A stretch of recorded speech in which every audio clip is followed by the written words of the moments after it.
Right, President Mahama says he will not authorize any payments outside the budget prepared for the year.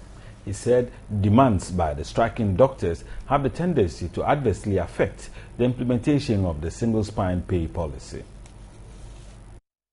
The president, who was the guest speaker at the 80th anniversary of the Ghana Registered Midwives Association, recounted how the doctors ballooned government's wage bill in 2012. There are 598,000 other public sector workers organized in 11 other professional groups lined up and just waiting to see what the doctors come away with from the negotiating table before they put in their own demands.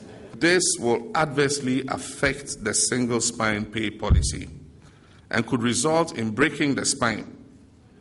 He said this time around, he will not authorize any payment outside of its budget for the year as a government fiscal discipline policy. Ironically, I'll say that if the spinal cord should break, it must not be at the hands of a group whose principal calling is rather to heal.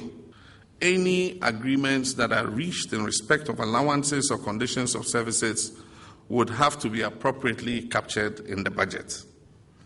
And I want to say for emphasis that I will not authorize any expenditure on wages and compensation not provided for in the budget.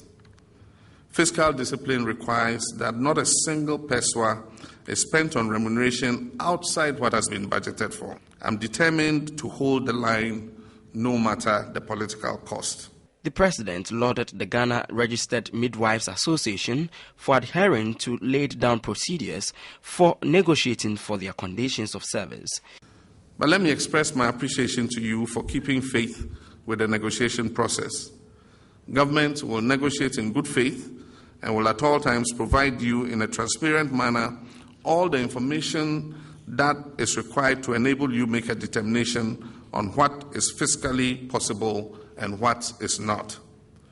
A healthy economy and a well-motivated public sector. The president of the Ghana Registered Midwives Association, Joyce Jetia, appealed to government to grant them the bargaining power to negotiate for their own condition of service on the tripartite committee. The Greater Accra Regional Minister Nilai Afotagbo re-emphasized government's commitment in reducing maternal mortality.